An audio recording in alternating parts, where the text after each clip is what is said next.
with what's going on.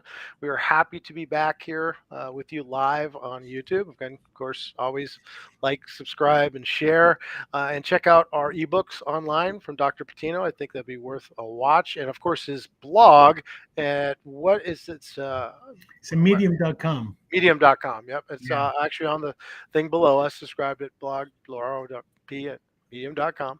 Anyway, welcome back, Doctor. I know you've had some interesting times, and tonight we're going to be discussing an interesting topic, and that is whiteness a curse? What you know, for that? for for somebody like you and me who are kind of white but Hispanic to some degree and European, but also for me Mexican, you Dominican Republic. I mean, it is kind of like a tightrope to Yeah. walk, right? For us personally. But it's a topic that has been in my mind for a while, and you and I kind of worked together on putting this blog about whiteness, and I'm actually working on a book about it um, because psychologically speaking and psychiatrically speaking, I'm always been interested on the meaning. What is the purpose of whiteness? What does it mean? Is it is it just the color of your skin, or is it your personal identity, or is it a cult, right? And that at different levels have different values, and the cultural underpinnings of whiteness are very complex. It's not as simple as, I remember when I first came to the United States, and I've been in the United States all my life, but in and out, when I came back in the 1980s, I found it really fascinating um, to find ideas about the United States that were very different. I remember the phrase WASP, right? And that was the white That's Anglo-Saxon in Protestant. Protestant male, right? That was kind of like the model of whiteness at the time. And I don't think it's changed a lot. I think that the culture has uh, removed some of the features of that and is taking it into the whole culture. But there's still a small percentage of cultish people in that environment. And the last writing about it was about how, for some people, whiteness is all they have, Mm. especially in the most recent political environment. I've always wondered, why is it that white poor people, okay, are willing to sacrifice themselves for whiteness, right? For the cult. And it's kind of hard for me to understand the being stuck on all I need is to be white. Well, Right? I think it was Lyndon Johnson, and if I remember correctly, who said that true racism, if you were to boil it down, is when the best of theirs is still lower than the worst of ours. Hmm. And that's kind of what that is, right? I'm a poor, right back in the day, crop sharing, white person, but I'm still better than someone else. It gives them a sense of value, I think, and belonging that raises them above their socioeconomic situation. Yeah, but you see, in a society that is being kind of selectively inclusive, and that comes from your wording, not necessarily mine, um, there's always the risk of white people becoming the minority, right? Mm, And when your whiteness is being threatened by a lot of different cultures, whether it's culture or religion, um, then your only option is to fight. But then I have to wonder, what are you fighting for, yeah. right? Is it just the whiteness? Um, and we get into the white supremacist movements that have been around forever, right? I mean, this is not the white supremacy is not a American phenomenon. It's an important phenomenon. Spain and Italy and France have slaves probably before the United States. The Romans had slaves, for God's sakes, and Mhm. some of them came from Africa too. So this whole economic movement of slavery is not necessarily just a reflection of the United States. but it forces people into the us versus them, right? And then the assumption that whiteness gives you an intellectual value that you may not have, Mm. right? We forget too that there was a time where the people we consider white, to a certain extent, European immigrants, weren't considered white when they were immigrating. The Irish, hey, they're about as white as you can get. Certain people, it was really just that white Anglo-Saxon from England. Everybody Mhm. else was considered something else, even though the color of their skin. How did that, white-skinned immigrants who were not considered white, even though they were, uh, Germany, all these other places, when did that meld into this American whiteness that the white supremacists have now grabbed onto so vehemently? I think that there is a combination, and we're focusing primarily on whiteness, but we cannot eliminate the influence of whiteness and religion combined.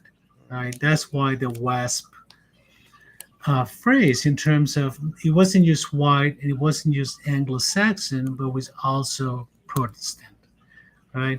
Because there was also a time when Catholics were considered, you know, bad. Yep.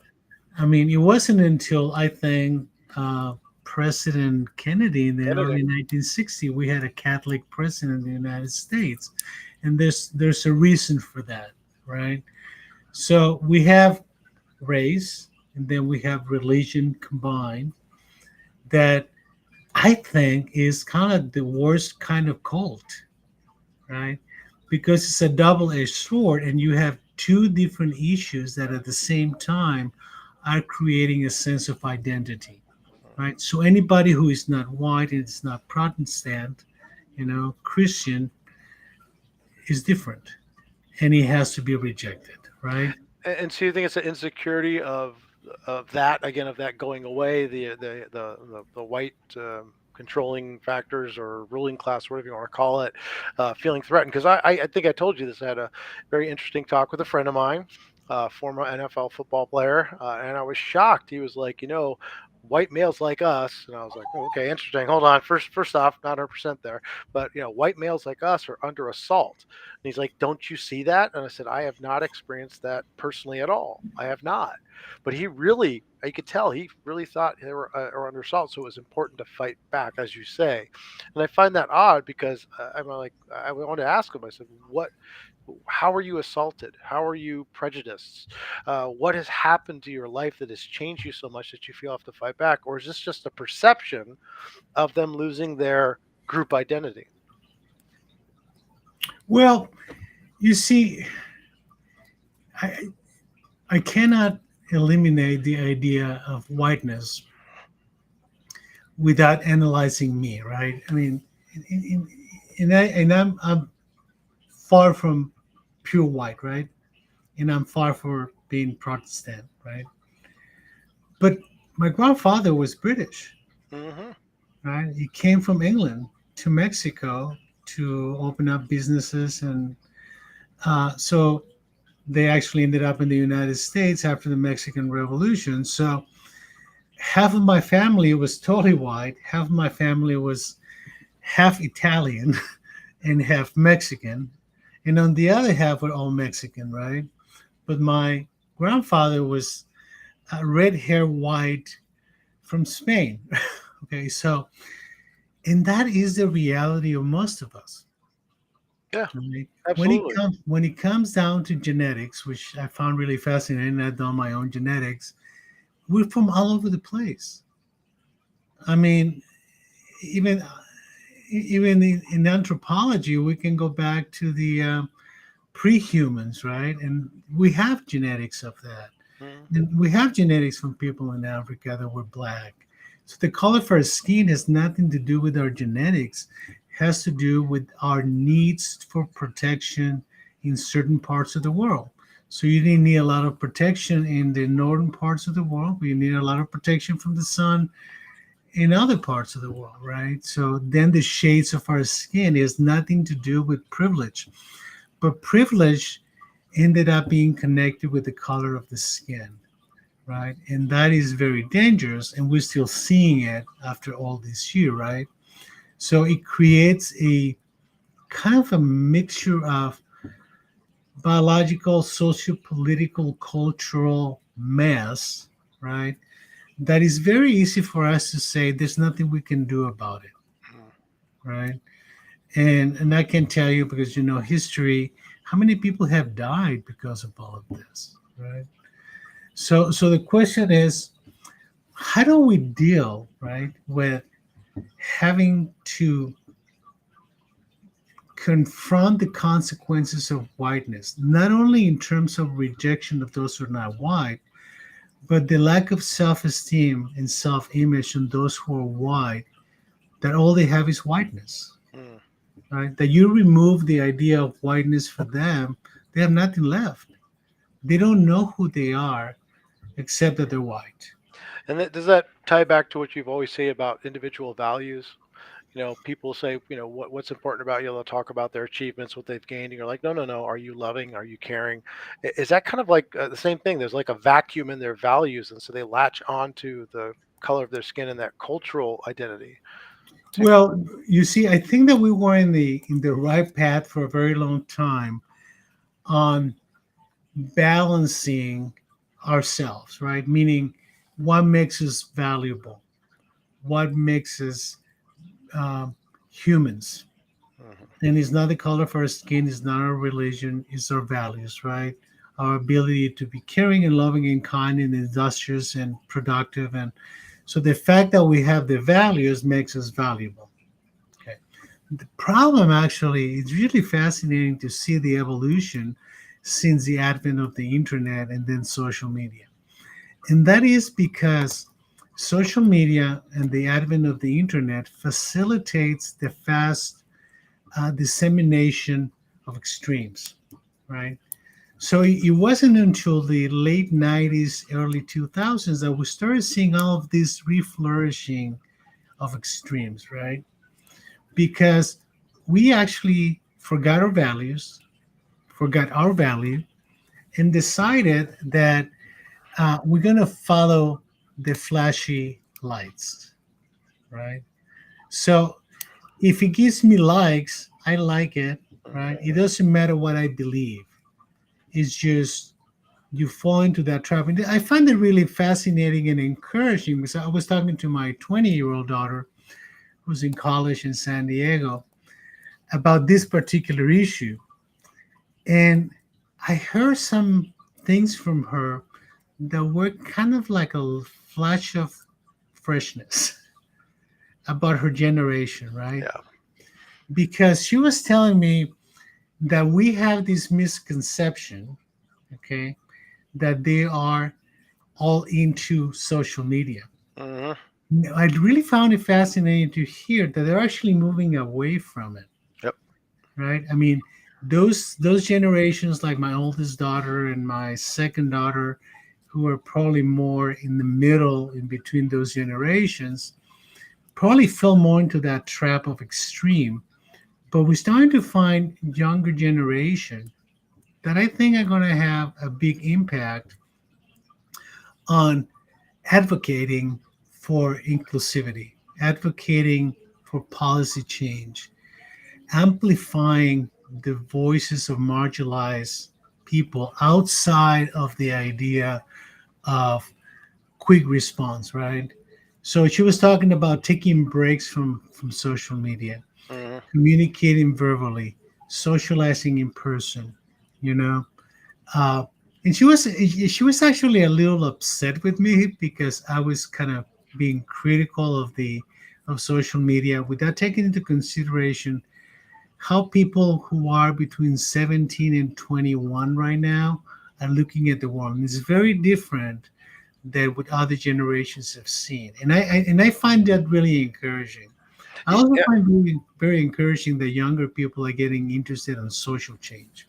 Yeah. I mean, it's a tool, right? And just because the first people who got a hold of it didn't necessarily use it properly.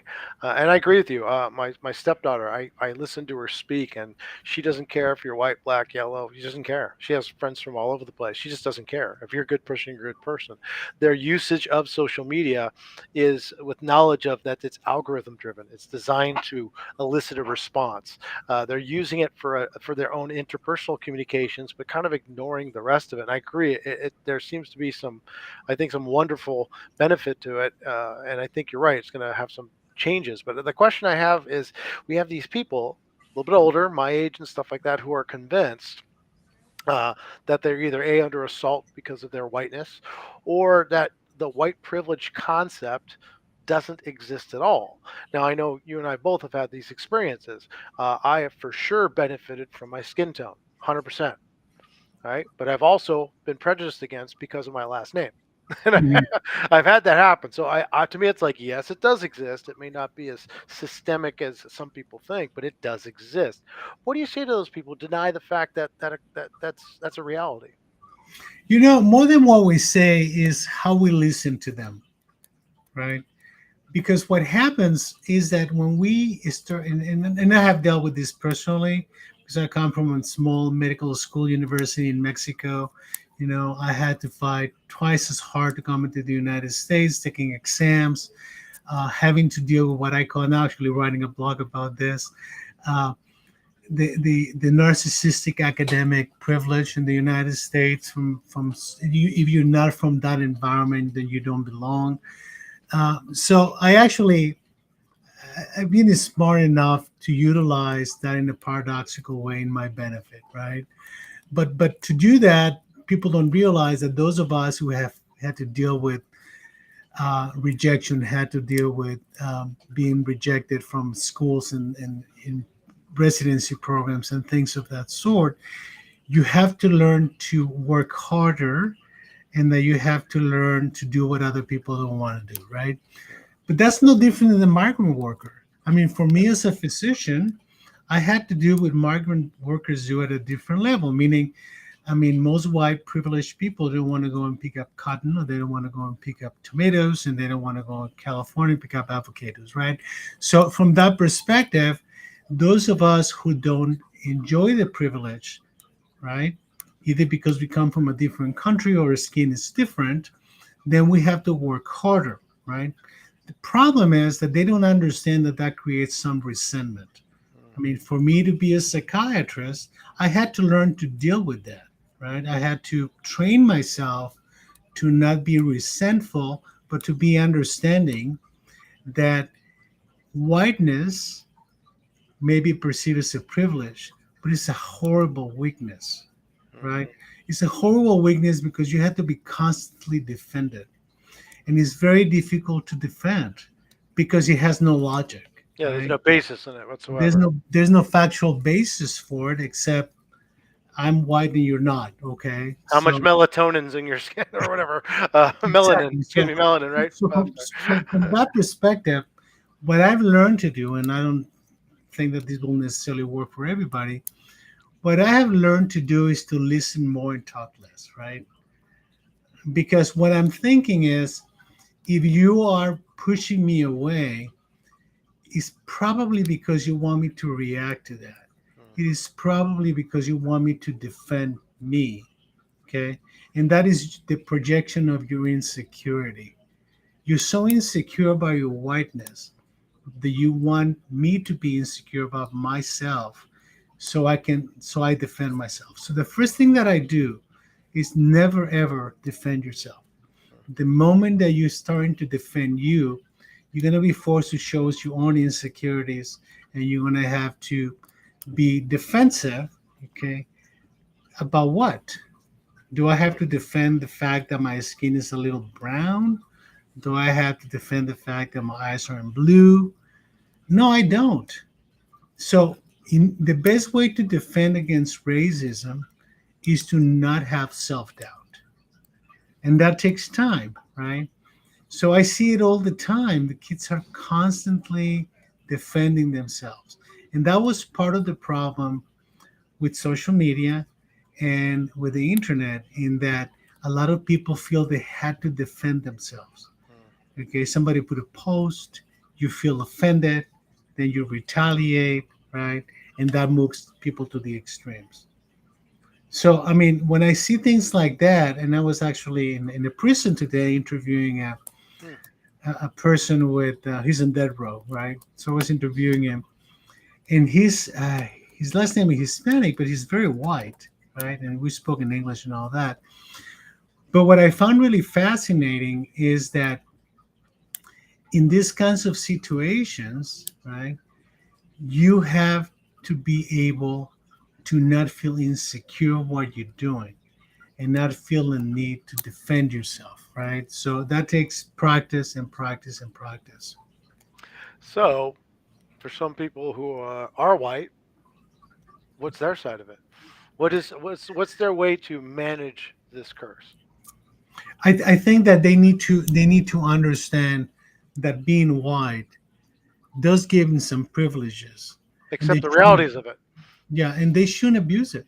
Hmm. Okay, they shouldn't use it as a shield from allowing themselves to know other people. Part of the problem with whiteness is that it becomes like a protection in which you don't feel a need to allow anybody else in, right? And that's how racism starts, right? And the best way that somebody who's white can learn, okay, is to listen. And I have to tell you, I mean, most white people in the United States are very inclusive, Yeah, very much so. right? So I'm not talking about the majority of white people. I'm talking about those who perceive whiteness as a cult.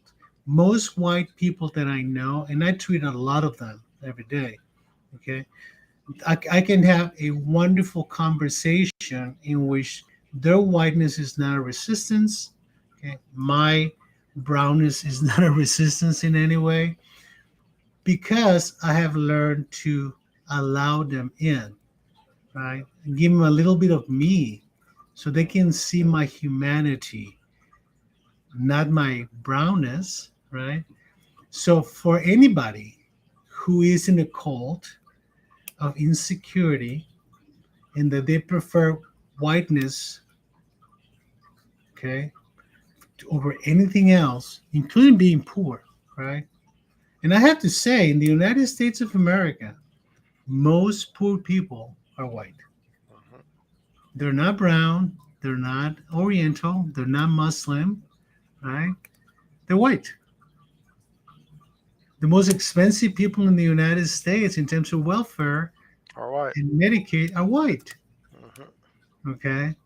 So the question is, why? Why do you stay there? Right? Why are you so afraid of walking away from whiteness, you know, into growth, into understanding, into learning, right? Because the perpetuation of insecurity and the perpetuations of ignorance, okay, it's not good for this country. Oh, it's a higher cost than anything else. I mean, I did, and I find it fascinating. For example, in math or in science or engineering, especially when it has to do with computers, who own those businesses? Who are the ones running and providing the intellectual input to all this? They're not white people. Hmm. They're people from other parts of the country, and we keep importing them because they're good for the economy, right? Um, so we need to be able to humble ourselves to the idea, as radical as it sounds, that we're all the same. I mean, it's not. As I told my students and personnel in the hospital, it's not rocket science. Yeah. I mean, you can try to make it as intellectual as you want, but it's not. You know. Again, judge Uh, people as humans first. Everything else is just, like I said, a bunch of DNA strung together to make some perception of the human being. yeah. You Tall, know, short, round, black, white, yellow. It's strands of it's protein stocking DNA. That's it. and I have to tell you, I mean, and I found this the worst contradiction in the history of humanity, especially for white Christian people. Jesus Christ was brown. Yeah. Yes, the blonde-haired, blue-eyed Jesus could not have occurred.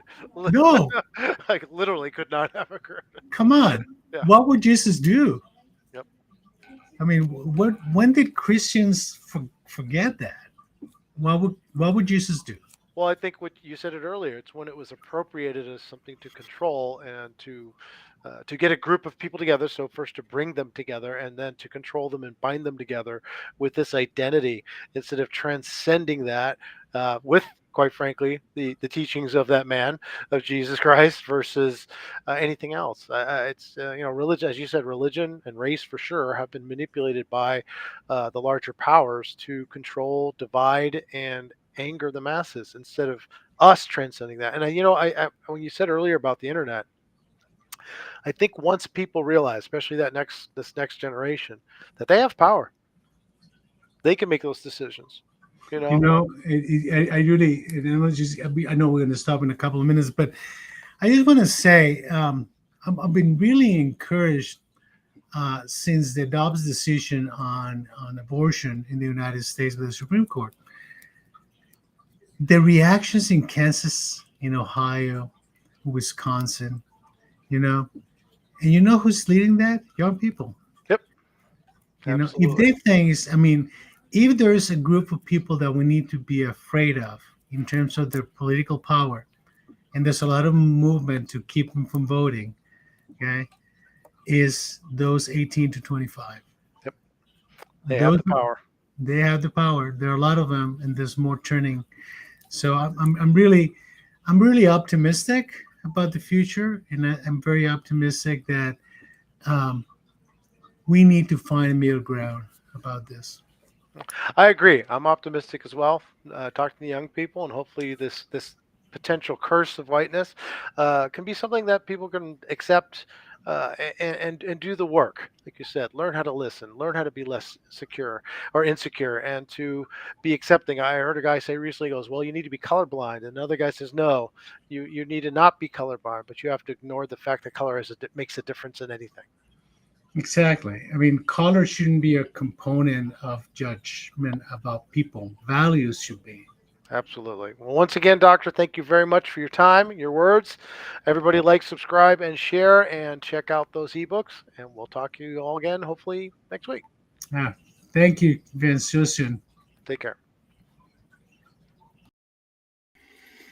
Hello, everybody, and welcome once again to the Only You. Tonight, we're going to be talking about something really disturbing: the psychological ramifications of a sexual assault. Now, Dr. Patino, I grew up with sisters. I'm super protective of girls. I was the guy in the fraternity who, when girls got too drunk, I would take them home and take care of them. I was the safe guy. But the reality is, even with good guys out there, vast majority of women, I mean, I think if I remember, I read a statistic like 1 out of 5 women will be sexually assaulted in their lifetime. Is that accurate?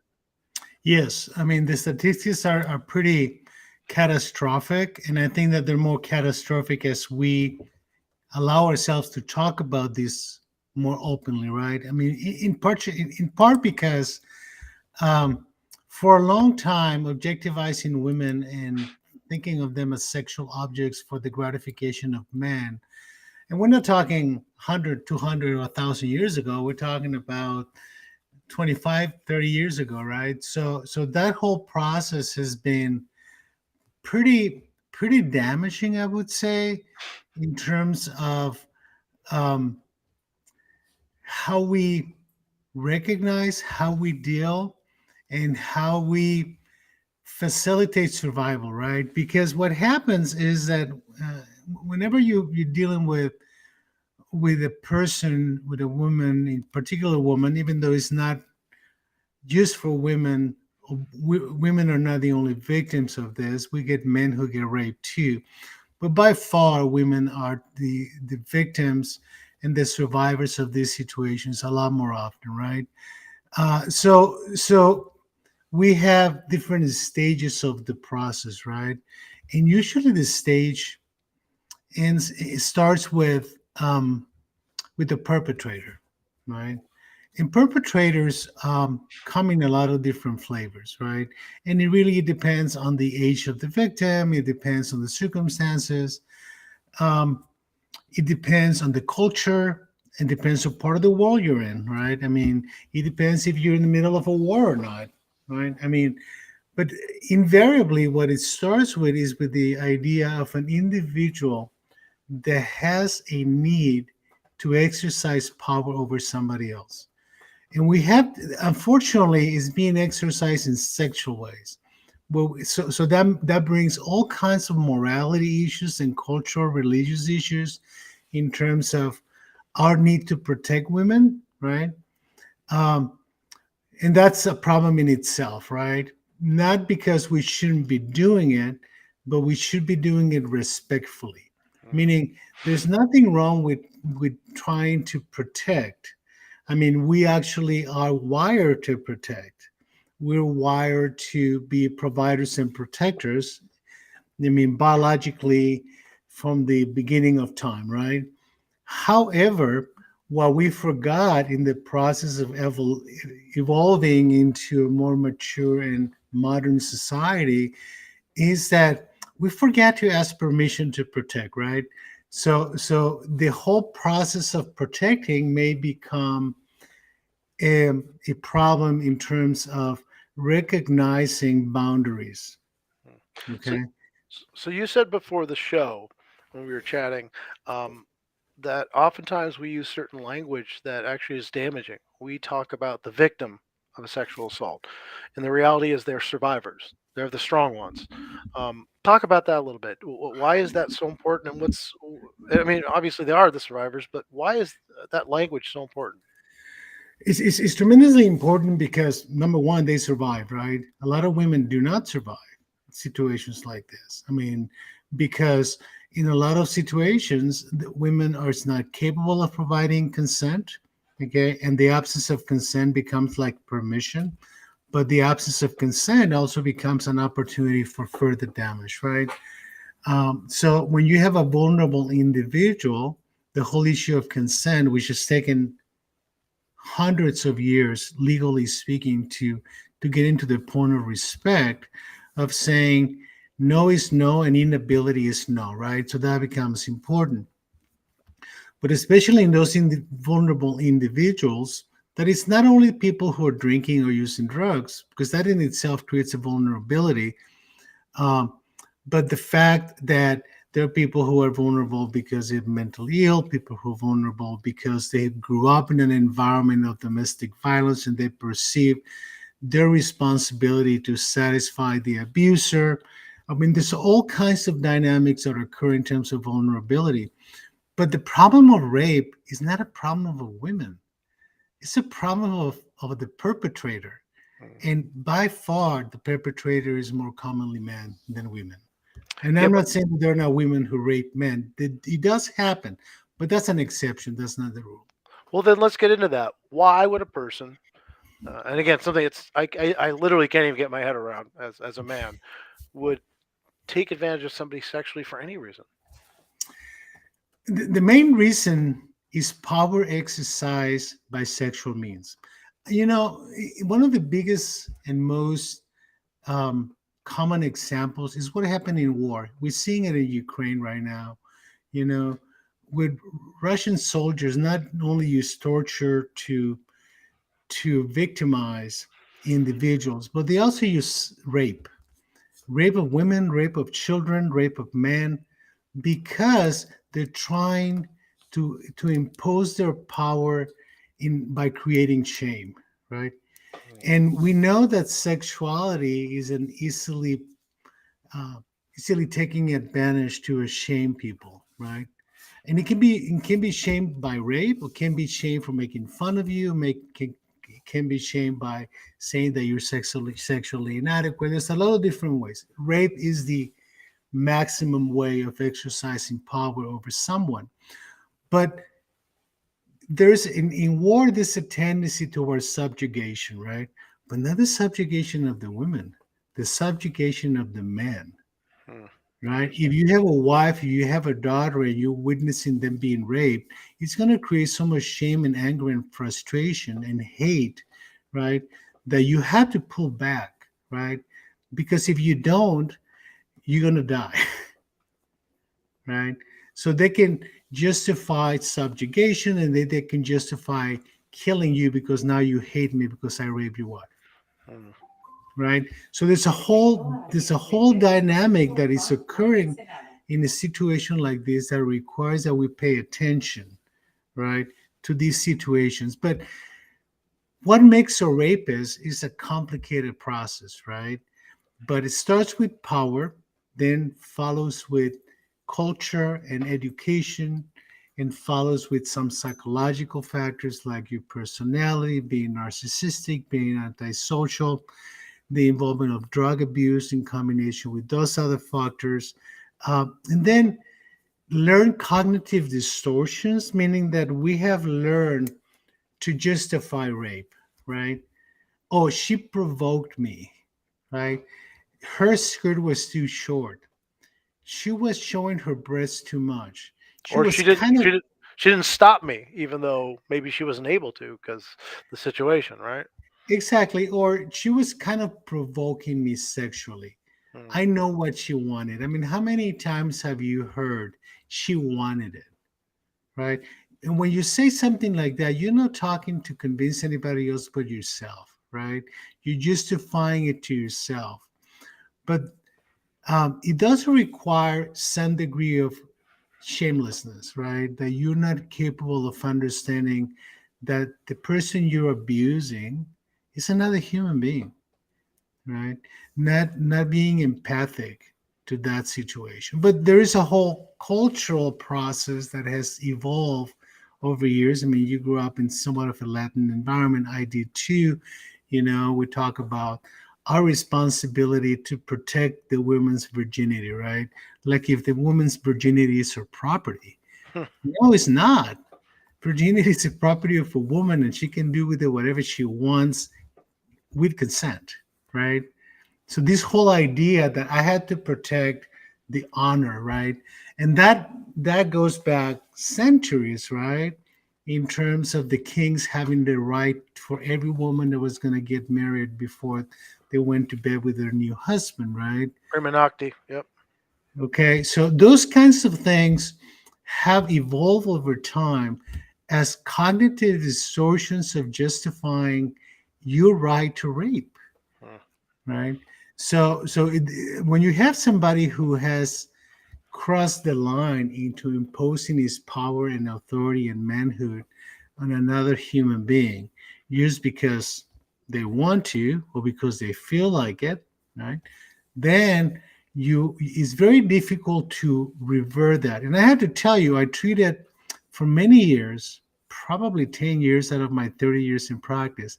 What I did is I treat sex offenders, right? Mm. Mostly teenagers who were adjudicated by the court because of sexual abuse of children. Some of them will be on probation for the rest of their life. So I had an opportunity to do a lot of psychosexual assessments. And I can tell you that without supervision and without power and control, which is the law, it's extremely difficult to help these people if they need help, right? Because they don't recognize that they have a problem. Mm. Interesting. So we've talked about the offenders. Let's talk about the survivors. What does one do? How do they get through it? What are the next steps? Well, we have to keep reminding them that they survived, right? And what happened to them, not because of them. And that's extremely important because we have to help people understand that the fact that they got raped or the fact that they got sexually molested is not something that they either deserved, okay, or there was a consequence of they having one too many drinks, right? Or Or wearing a short dress or or whatever. showing your Right. breast, whatever, it doesn't matter. And I was telling you before we started the program, I don't care if a woman is walking naked on the street. Somebody needs to get close and try to help her, and protect. And instead of thinking, well, she's running naked because she wants me. That's the ultimate form of antisocial narcissism, right? Mm. Why does it have to be about you? Maybe it's about her and she needs help. But you can't, we need to stop this idea that we have the right to impose our presence in somebody else's boundaries. I'm not talking about even physical touch. If we're going to walk into somebody's emotional space before we walk into their physical space, we have to ask for permission, right? Women are not property, okay? And we don't have the supreme right, whether by God or by manhood or by whatever, or by history and culture that tells us, you're my property. And unfortunately, in some cultures in the world today, That's that still is the present. attitude, Yes. right? So, like I said, we have these women. We don't want them to see themselves as victims. They didn't do anything to force this upon them. It was something that happened to them, not something that they did, or like I said, they were raped. Somebody raped them. There's a that subtle language, but a significant difference. So, how do they get through it? I mean, there's obviously the physical part. You have to have a medical exam, make sure you didn't pick up any diseases, get any, get pregnant. If there's any physical issues, fix that. But what's the healing process? How do they move forward? Nowadays, and actually, I'm recommending to, because I do a lot of ketamine, I recommend to emergency room doctors that if they're going to do an examination of a rape victim and they have to put them down to sleep, to use ketamine. Because in ketamine allows you to, with victims who are fully aware of what's happening to them, it's a very frightening experience. And the risk of PTSD is higher, right? When you have full awareness of what's happening to you because you think you're going to die. So, in that process, our brain encodes the memory as a way of protecting you from situations like that. But if the encoding of that memory goes wrong, then you may have PTSD. That's how PTSD happens, whether it's war, whether it's rape, whatever it is. So if you use ketamine early in the process of a situation like that, then you may reduce the risk of PTSD significantly. So that was actually learned in the first Gulf War, which is a really fascinating fact. But the other thing that you have to do is you have to make sure that you're not walking on eggshells around them, right? That is one of the first things that we all do, whether it's in a rape situation or one of your kids attempting suicide, because you're afraid of saying the wrong thing. So the best way to not say the wrong thing is to not say anything, right? So because sometimes you have this feeling that you have to do something, that you have to protect. So what the only thing that we need to say is I am here, right? I'm glad you survived. And if you need to talk to someone, I'm willing to listen. Now, you have to really be able and willing to listen empathically without having a need to fix the problem. Because what you want to, when you're walking on eggshells around somebody who survived a rape, they know you're walking on eggshells. They recognize that you're kind of distant, that you don't know what to say, right? So you have to approach with empathy and extend a hand to help and say, I'm here, right? And the only thing that you need to keep doing is telling them, I am here to listen to what you have to say, and I'm glad that you survived. So, what do you say then, or what advice can you give to those families and friends around that person, that survivor? How do they deal with it? Because I mean, obviously, if it's someone's child, there's a tremendous amount of anger, there's frustration, there's all sorts of emotions going on. So how do they how can they take care of themselves so they can obviously then move on and take care of their loved one who had the assault or the rape? I have three daughters, and sometime asked me in a deposition during a legal case with a sex offender that how would I feel if one of my children was raped? And my response was, I would feel like killing that person. Okay, that doesn't mean that I want to kill that person, but we have to recognize that there's validity to how we feel and that we have to be in control of what we feel, right? Because we, as a society, live in a world of laws Okay, sometimes not very fair, but in general, right, we have to follow the steps, right? And the steps of the law in this country, in the United States, are pretty slow, right? So that's frustrating. But you cannot negate your own emotions, and you have to be willing to talk about them, right? Either with somebody who's willing to listen or see somebody professionally. But it's important that there is a support group, okay, of other people that have learned to deal with this, right? Because cool heads have to prevail. Okay, I mean, you have to stay focused on what is the purpose of the legality of this process and be prepared for good things and bad things to happen, right? But you have to utilize your own internal resources to have some level of control. Now, you have to do what we do with grieving, right? Because a situation like this for the family is having lost something, okay? But nobody is going to grieve more than the survivor, right? So you have to recognize you're grieving. And the grieving can turn into anger, can bring to sadness, can bring into frustration. All emotions can come out. It comes in waves, right? I mean, there's sometimes you're very logical and you follow the steps as a family. How do I help? What do I need to do? What do you want me to do for you? And then sometimes you feel like crying, right? And you have to allow your feelings to ventilate and to come out, right? Eventually, this is going to be a memory, like a big scar that is going to remind you of the pain that you felt at the time, but it's not going to hurt anymore. But the memory of something like this will never go away, right? So, what do you suggest for the families, for the survivor itself?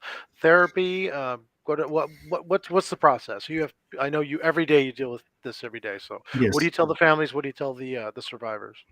The survivor in particular, I tell them they need to do their own therapy. They cannot bootleg the therapy with the family because this is a very personal issue and they need to continue surviving it.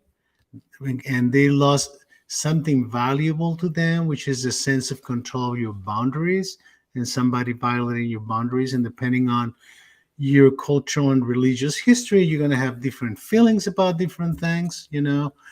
Um, and we need to recognize that the survivor needs continued help to grieve properly. Okay. Because at the end of the day, the best thing that can happen to the survivor is to become a more solid person after this experience, right? Let the law take care of what they need to take care of. And I'm not saying that this should be an experience for everybody, but every situation of grief is a growth experience, right? So how do you become a better person after this and not a wounded person after this, right? And that requires some professional help just for her. For the family, it's very important to find your own support group, right? And there will be plenty of support groups for families of victims of sexual assault and rape in which you can actually talk to other parents. Sometimes that helps a lot in terms of how to process your own emotions and your feelings and your frustrations. Okay. With understanding that the survivor is the one in which the crime was committed against. It hurts everybody else. Okay. But she's a survivor. Okay?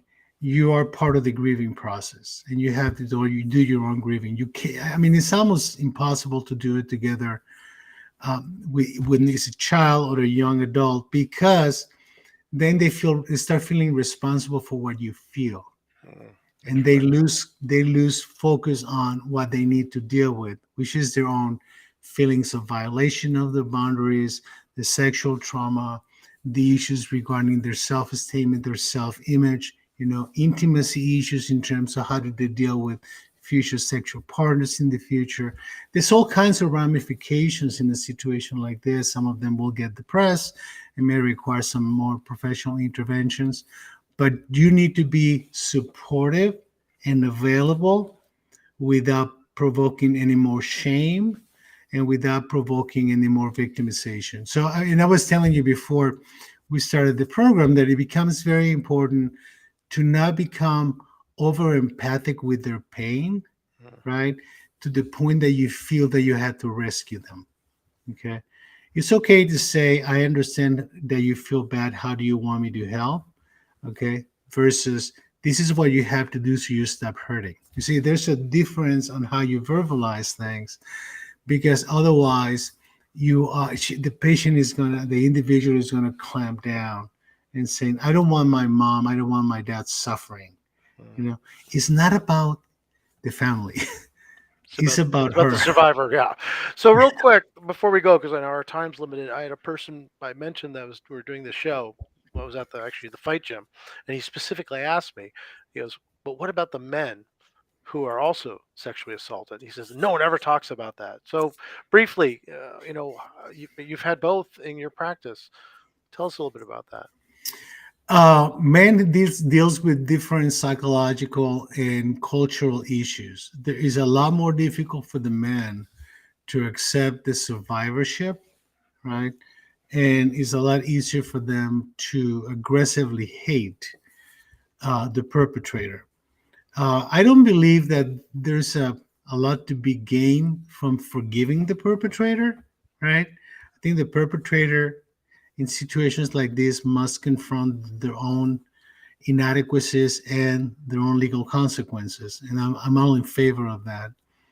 Um, but when it comes to men who have been molested, who have been raped, um, it's probably a lot more shameful because it's a lot less expected, right? And it becomes very, very complicated when the perpetrator is a family member. And we see a lot of that. So we have to approach the survivor of sexual assault who's a man a little different, right? Giving them a little more space, uh, because it's very easy for us men to clamp down. That's one of the main reasons men don't seek help, right? Because of the shame of something is wrong with me. uh, I think that culturally, um, women have become much more willing and able to recognize their assets and their ability to survive. And I always like to tell women, and I'll get back to the men in a minute. I always tell women, uh, you have survived for a reason, and the reason is your value as a human being that keeps you going, right? Whether it's suicide or rape or whatever it is, the fact that you're still alive represents a lot of your value as a person, right? Uh, so with men, it's a little more difficult for them to hear that, and they kind of get close a lot faster. So it takes a little more time, but they also need a lot more space. And are there any free resources for people to get more information on this, or a place to go for therapies and things like that? Oh yeah, there's actually all kinds of. If you go online, there's all kinds of support groups. There's all kinds of crisis lines. There's all kinds of therapy specialized on this particular situation. And usually, the initial stages of therapy are supported therapies, and then you move into cognitive behavioral therapies for the survivor. And group therapy can be of some help too. I really encourage initially to do individual therapy, whether it's with a psychologist or a therapist, right? And this is not about therapy to hate the perpetrator. Again, the perpetrator is the responsibility of the legal authorities, uh, and the reason is perpetrators who take enough risk to perpetrate are a huge risk to reperpetrate, right? Absolutely. So they need to be stopped. Well, doctor, thank you very, very much, and I'm sure this helps a lot of people to get through what happens, unfortunately, probably on a daily basis in our society. Really appreciate your help and your words, and we'll see everybody again next week. Vince, we'll see you next week. You take care of yourself too. Take care.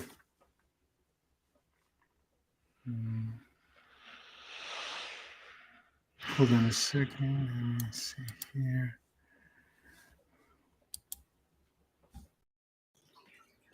Hello, everybody, and welcome once again to the Only You. We speak with Dr.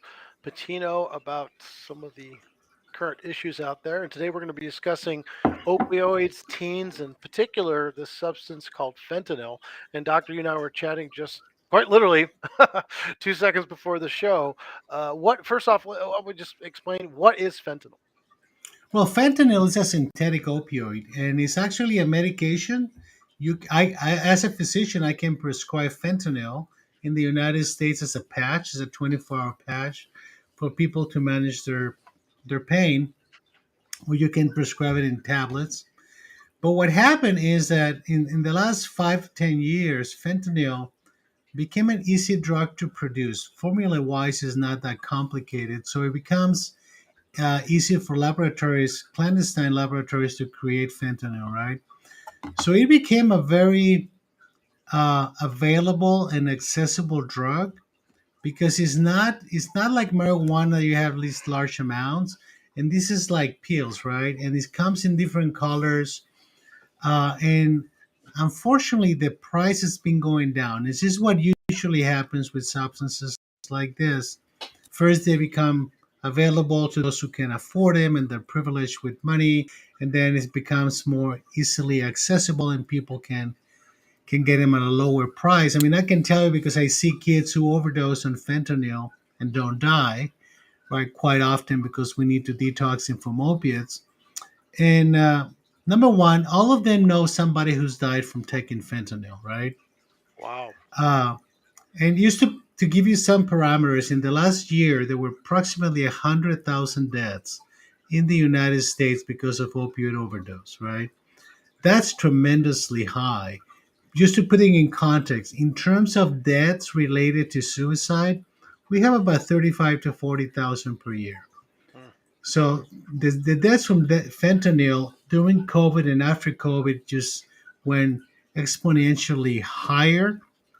And I can tell you, at least 2 years ago, a tablet of fentanyl was about $5 a piece, right? Today you can get it for two for a dollar. Oh wow. So what has happened is that younger and younger kids are getting challenged, and there's some TikTok challenges recently with clonazepam. Well, they get challenged into, let's try this. Okay, the problem is that you can have little fentanyl or enough fentanyl in the pill to make you stop breathing. And we were So you were just you were discussing that before the show. The biggest aspect that you said that's so crazy, it's like a Russian roulette, is that there's no consistency in the dosage. One pill can have a bunch of the active ingredient, another pill can have tons of it. So one just enough to get you high, and the other enough to, as you mentioned, stop your heart. That's really how it's going? really what happens is you stop breathing. Oh wow. The main issue with the opioids is that they turn off your respiratory centers. So that's why the availability of Narcan and those kinds of things are very helpful. I mean, actually, the FDA is getting pretty close to approve Narcan over the counter, especially the nasal spray. So we're starting to move toward trying to figure out how do we rescue these people. One thing is uh, to overdose because you know what you're doing, right? Mhm. Meaning, I'm going to put a little more substance in the syringe, and I'm going to inject myself with heroin, either because you're suicidal or because you're chasing a higher high, if you may. Uh, Kind of an oxymoron there, but the reality is that with fentanyl in particular, and that's why we're making it so explicit, is that you don't know what's in the pill. And the reason you don't know what's in the pill is that you're not buying the fentanyl that is being acquired in a pharmacy with the prescription of a doctor. Okay. That is almost non existent anymore. Very few people are prescribing the original real fentanyl. There are other options available for the management of pain, even though some people may still get the patches. And it's a patch that lasts for 24 hours. These are pills that are being probably made and formulated in places like China and India, and they're being transferred toward Mexico, okay, and Mexico to the United States. So when you are in the lab with no quality controls, you're not going to be worrying very much about the milligrams that you're putting in every pill, Mm. right? I remember a couple of years ago, kids we used to call these pills, the fentanyl pills, perks from Percocet, and Hmm. they used to call them Perk Fives because they thought there were like 5 milligrams of Percocet in those pills. But that's not what it was in those pills. If you go and steal pain medications from your parents' cabinet and they happen to have Percocet and you get a 5 milligram, you know you're getting 5 milligrams of Percocet. If you go to the corner and you buy a couple of tablets of fentanyl, one may have 5 milli equivalents of um, 5 milligram equivalents of Percocet. The other one is going to have 30, right?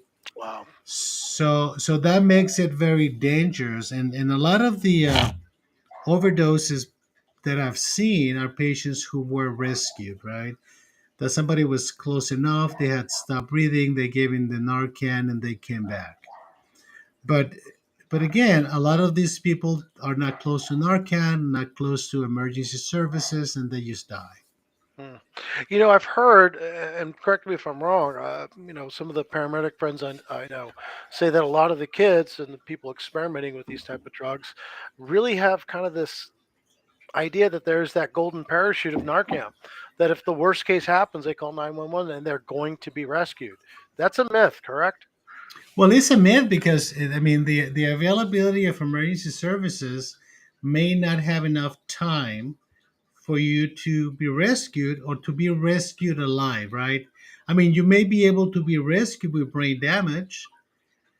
I mean, you can call that a rescue, but you're not gonna. I mean, basically, your brain is gonna be dead, but your heart's gonna be beating.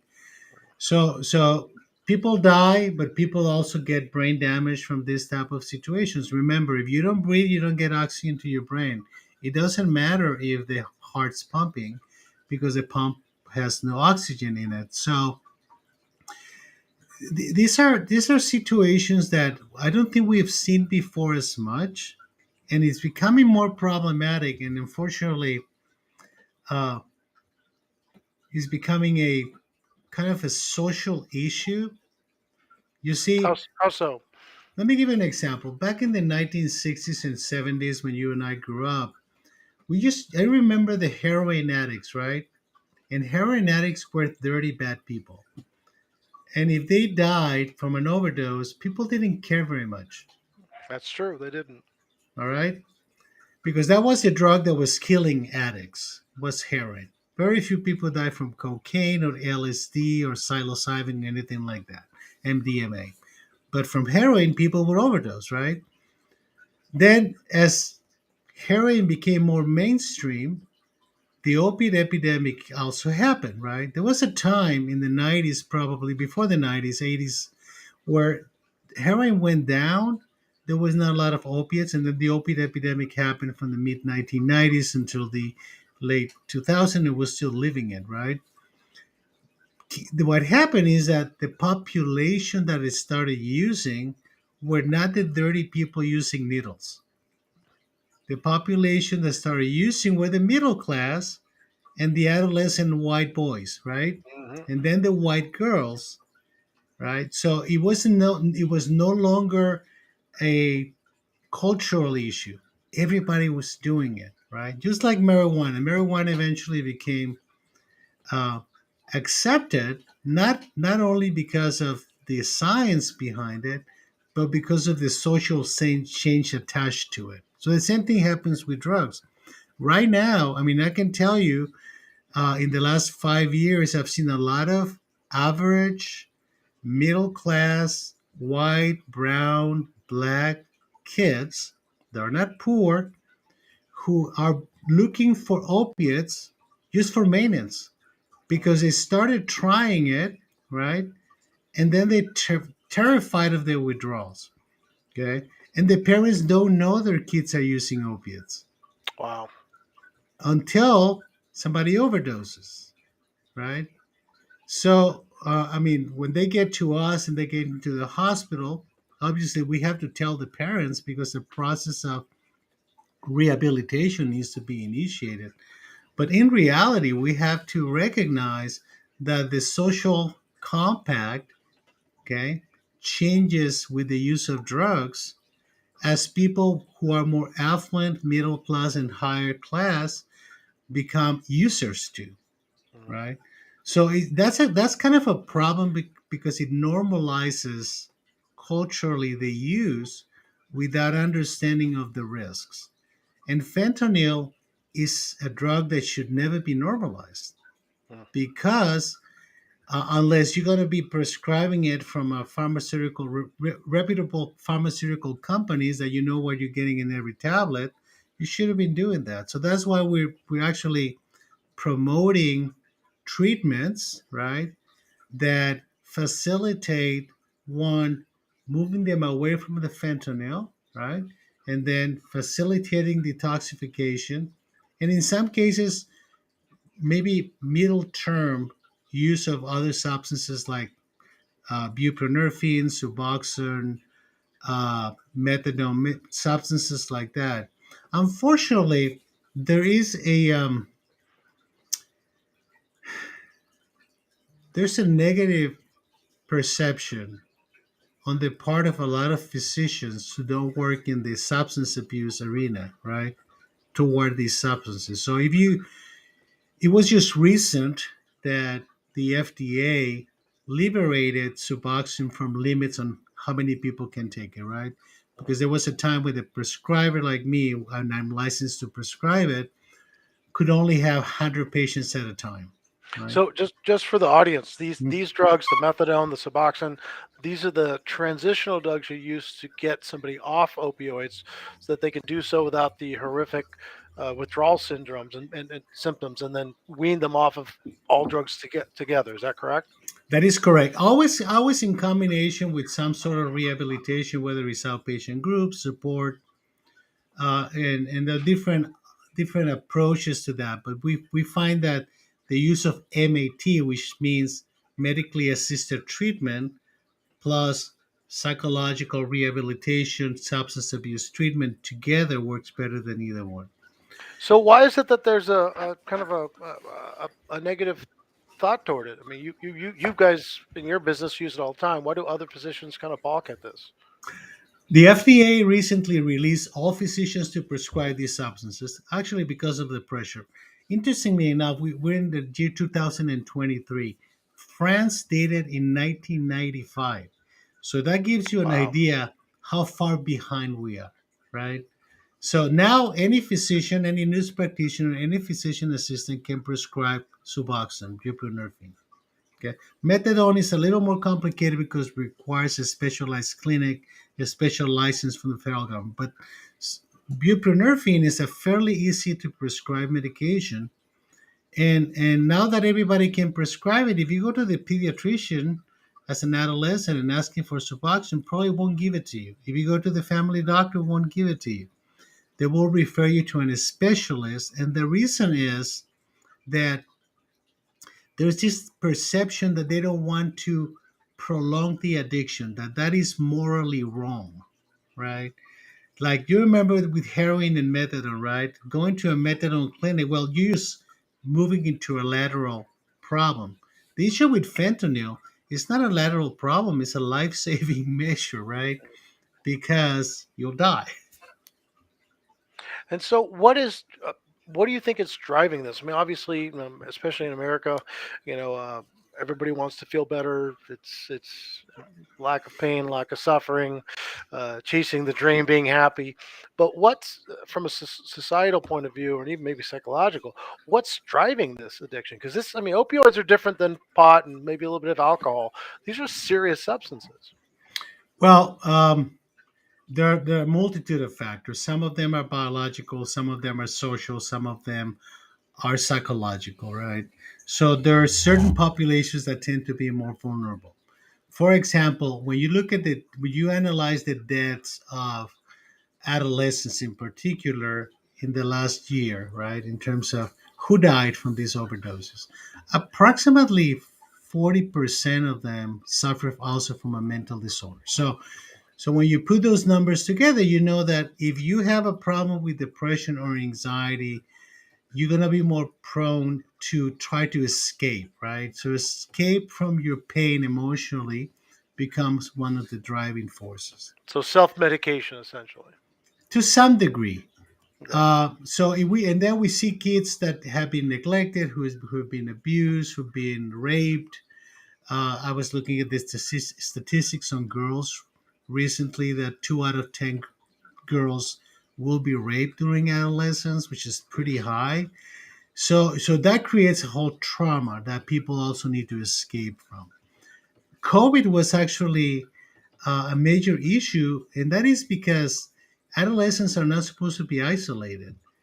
The purpose of adolescence is freedom and independence and separation from your parents, right? That's a goal of adolescence. So if you restrict that, there's going to be conflict, right? So avoidance of conflict also becomes an issue. Sociological issues like poverty, sociological issues like abandonment, sociological issues like not having a job. So drugs are as old as humanity. We have had drugs forever, right? These are new. These are not new things. But I think that the fact that society has become much more stressed, much more distrustful, much more avoidant, okay, makes you more vulnerable to the use of drugs too. Mm. And then you add to that the cost of the drugs, like you said, two for $1 now. A kid getting bubblegum money, what used to be bubblegum money, can literally go out and buy these things, and it's everywhere. Well, What? there's also a market for this. There's a group of Yeah. people who brings those drugs into the United States, who makes a lot of money out of this, right? And there's a whole chain of money moving around, and this is easy to move around. I mean, if you see the tablets, they look like regular aspirin tablets, Wow. and multicolor, maybe with some sweeteners, some of them, so you can get younger kids and they like it. And I mean, there's a whole marketing process for this, but there's also one issue that is particularly important with adolescents, and is that adolescents are in the process of separation, and using drugs is an empowering matter, right? Mm. It empowers you to have something different and unique from your parents that your parents have no control over. And we have dealt with that forever. You and I were teenagers at one point in our lives, but now the problem is that the risk associated could lead to death, right? I mean, back in our day, it was we were wearing seat belts, we're riding motorcycles without helmets, we were smoking, and so there were risks, but the risk had some calculation, and the potential for death was limited. Even though I'm sure you had friends in adolescence who died, I did, Mm. right? Car accidents, things of that sort, reckless behavior, but those were, for me, were learning experiences, right? What I'm finding out is that with these kids who have died from fentanyl overdoses or other opiate overdoses, the rest of the kids aren't learning very much. Mm. It's almost like if they're disconnected from the death. A lot of them don't care very much about that because I hear this every day, right? I mean, I have a child in the hospital right now who, in the month of February of last year, died from an overdose. No, actually died by suicide, and this kid got into abusing some drugs, and she's still in the hospital because we're concerned that the anniversary is another time for this kid to consider life as not valuable and try to do something to herself. So you get into these situations where you have to be looking at the whole movie.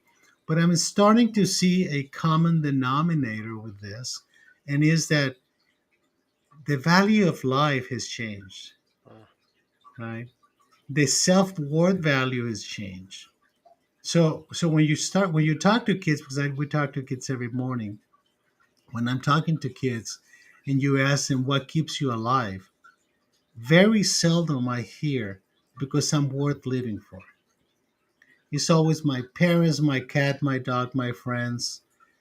But if you turn around and say, well, is there anything about you that makes you worth living for?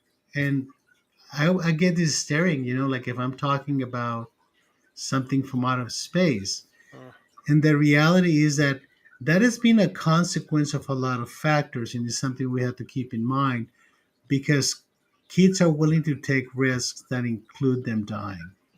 So what do we tell the parents? What are the signs, advice, anything? Because I know you end up seeing them after the fact. Is there anything they can do before the fact?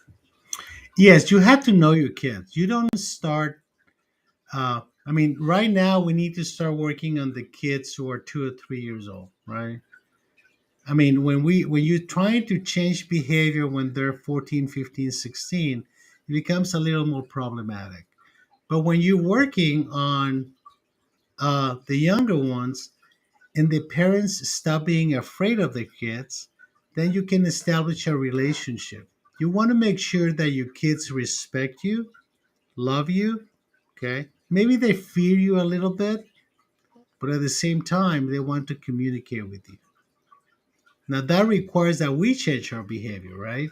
Very much so. And a lot of the problems that we're seeing today, whether it's on the use of drugs, education, learning, parenting, relationship between parents and schools, have to do with our own insecurity, right?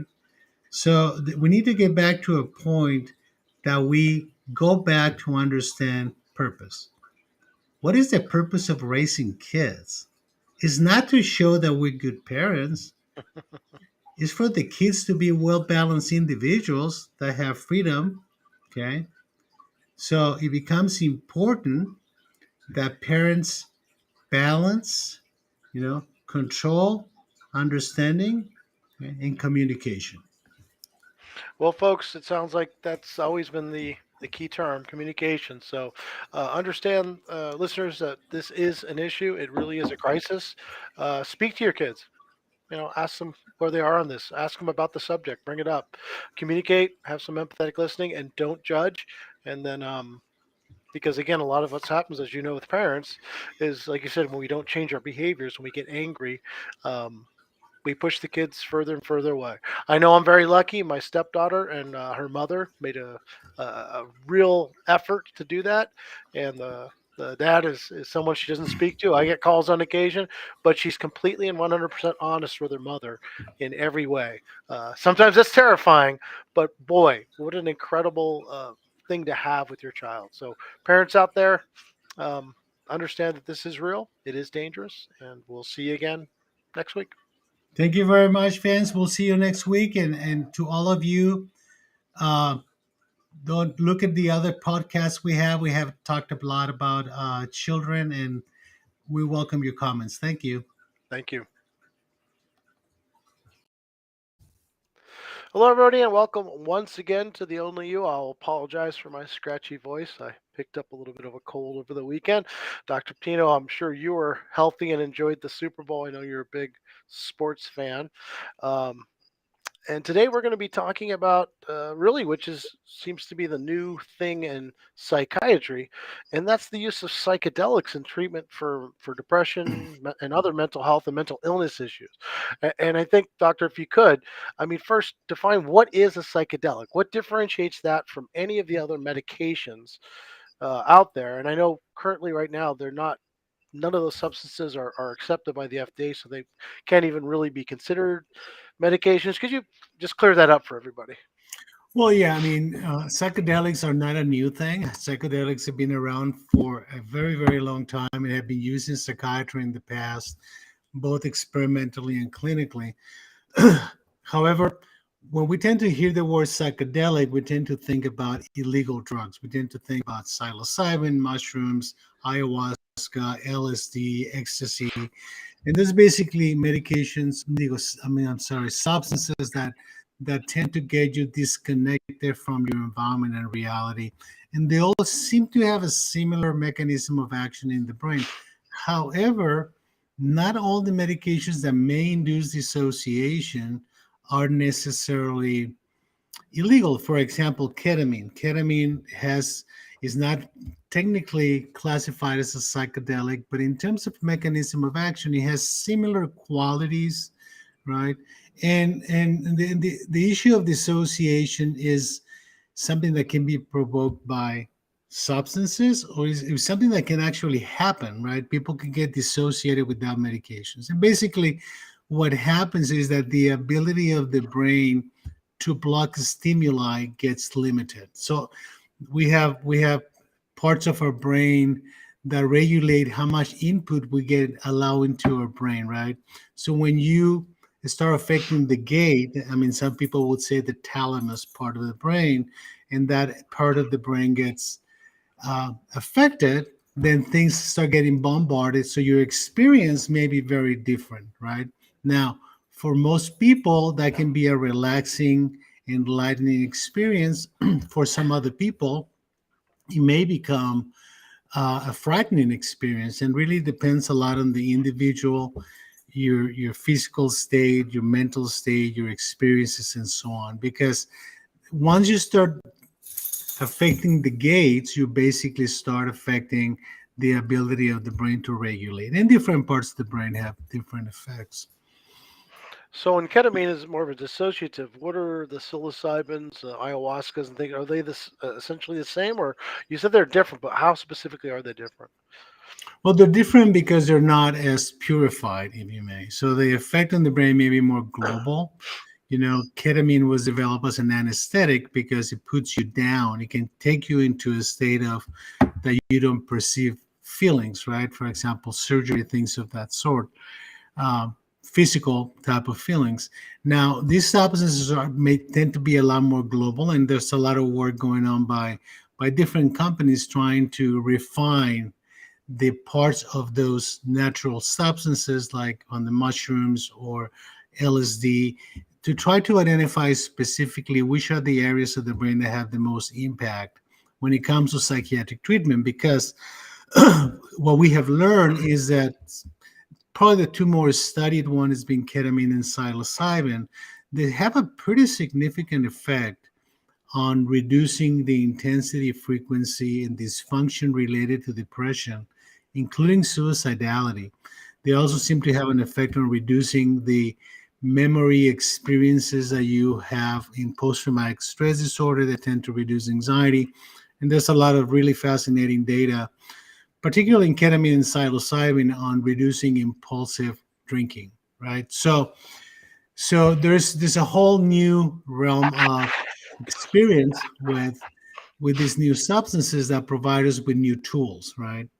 Now, what most people don't understand, and that kind of became evident recently when there were some articles about fluoxetine, Prozac, and SSRIs as a treatment of depression, and is that up until now, or up until recently, a lot of the emphasis on the research looking for substances to help people with depression, anxiety, PTSD, and so on, bipolar disorder, were based on a theory that is like 75 years old, Mm. meaning the theory of serotonin, dopamine, norepinephrine, ACTH, right? So for a long time, we were kind of blinded by those theories, and we were chasing those theories.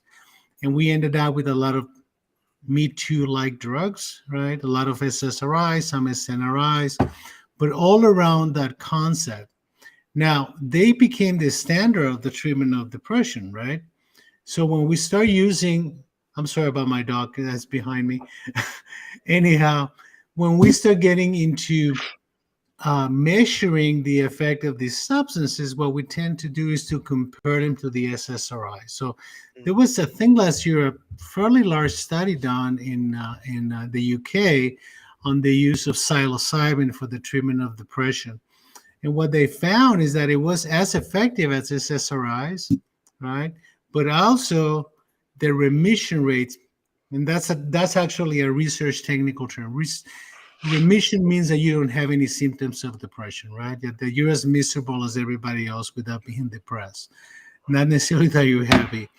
And then you have the remission rates were probably 10, 15% higher. So that was an observational study, Mm. but it is a comparative study with the SSRIs, but it was not placebo control. And the standard in the United States to approve drugs is placebo placebo-controlled study. So we're still far away from that, but I can tell because of the research that we do, there's a lot of interest on psilocybin-like substances, ketamine, isomers, and different substances that can facilitate what we call escaping from depression, right? Because depression, and we were talking before the program about this, is a pretty serious public health issue, right? I mean, is a number two cause of disability in the United States today after uh, heart disease, right? And soon to become number one.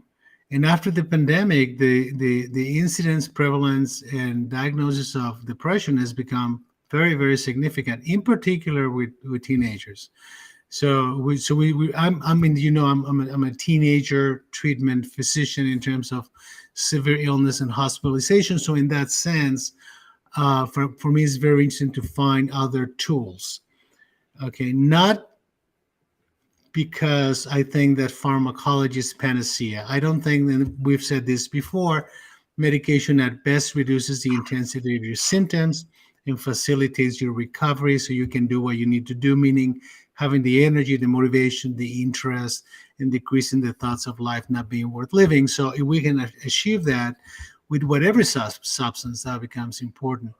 And I'm particularly interested on these medications, ketamine and substances like psilocybin, uh, in that I am very focused on reducing suicidality, which has become common as an epidemic. And we do know that when somebody is acutely suicidal, we can get them out of the depression if they respond well fairly fast. I mean, we're talking about a week versus 2 to 4 weeks with the traditional medications. And what's the process that does that? That's significantly different from the SSRIs and SNRIs. That is still up for That's part of the grabs. study. That's part of the study. Well, what happens is that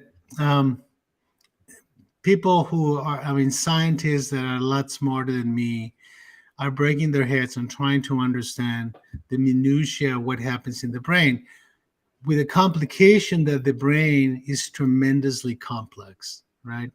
So you can push on one side and another side pops on the other side. So when you start looking at the multitude of computers and connections between those computers inside of the brain, it's not simple to understand, even though there's some ideas, you know.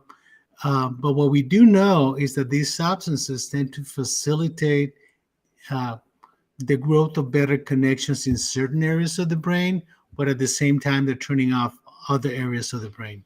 So it's like they're switching things to some degree.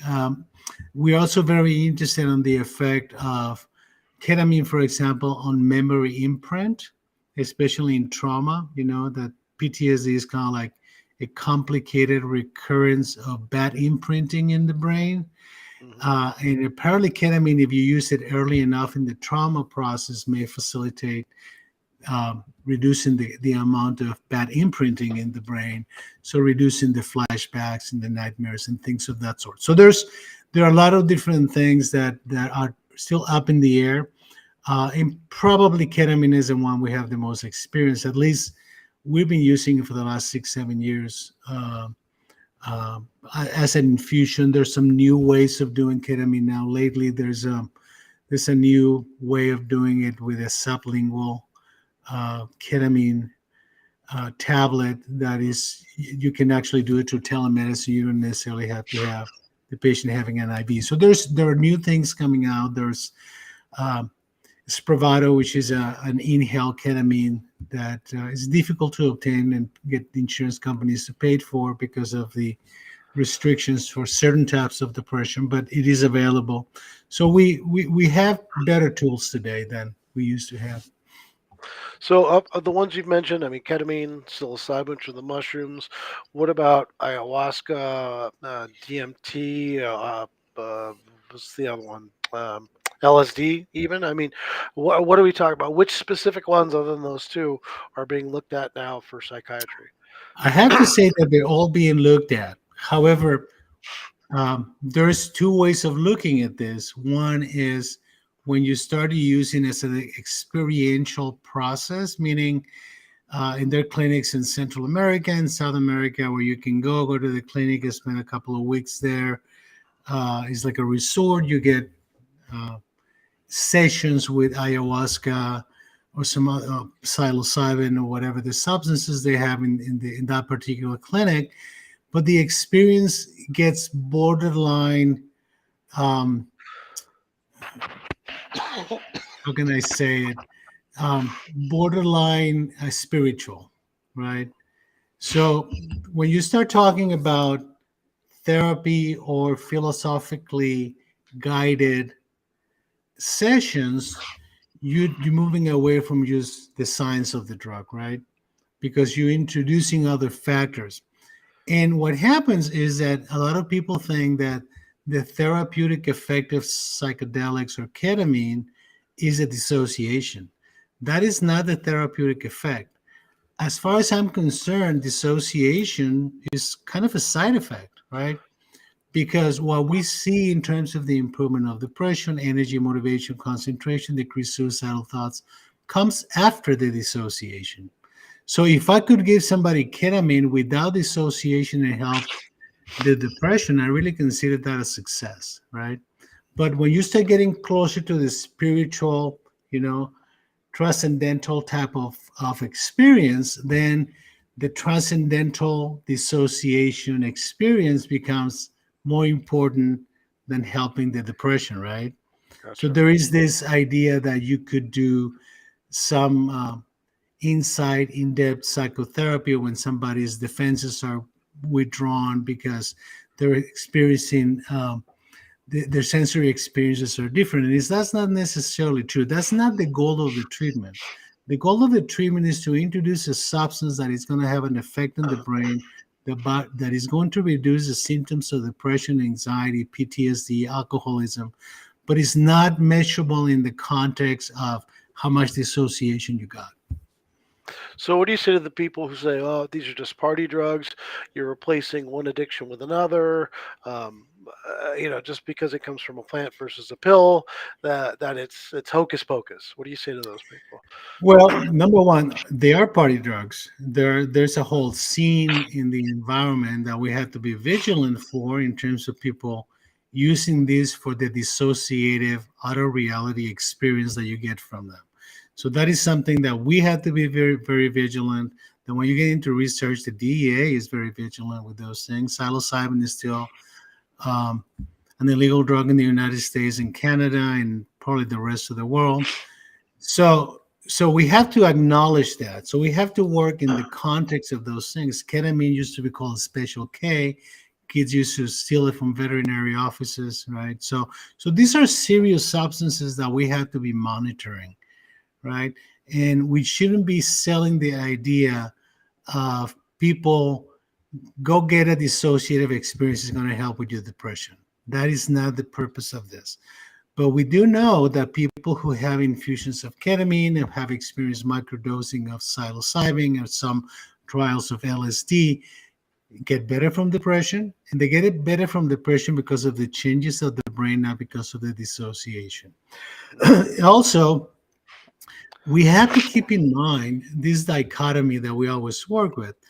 Is the patient unwilling or unable, right? Especially when it comes to substance abuse. We're always saying, well, he's just a drug addict. He doesn't want to stop using.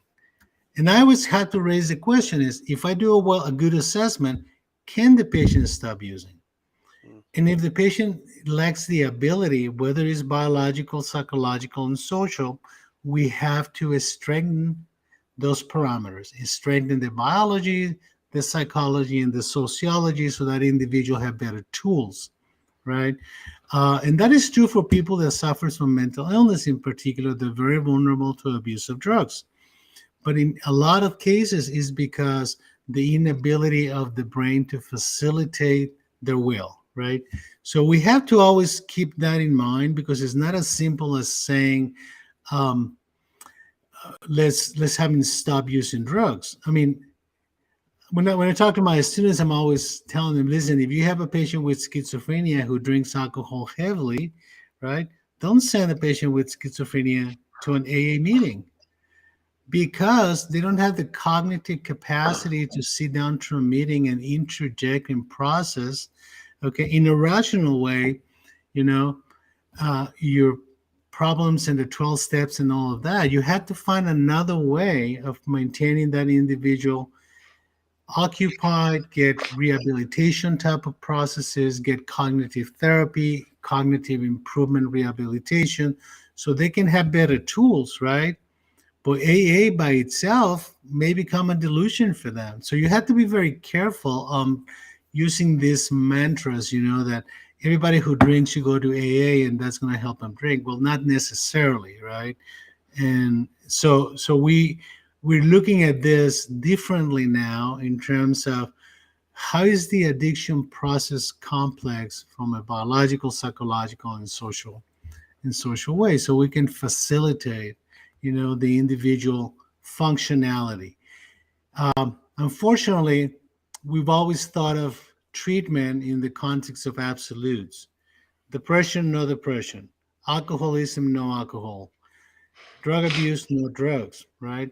But we need to find what is it that is making the person dysfunctional, because at the end of the day, the best way to measure improvement is not by the attitude of the individual, but by the functionality of the individual and their ability to be balanced and content.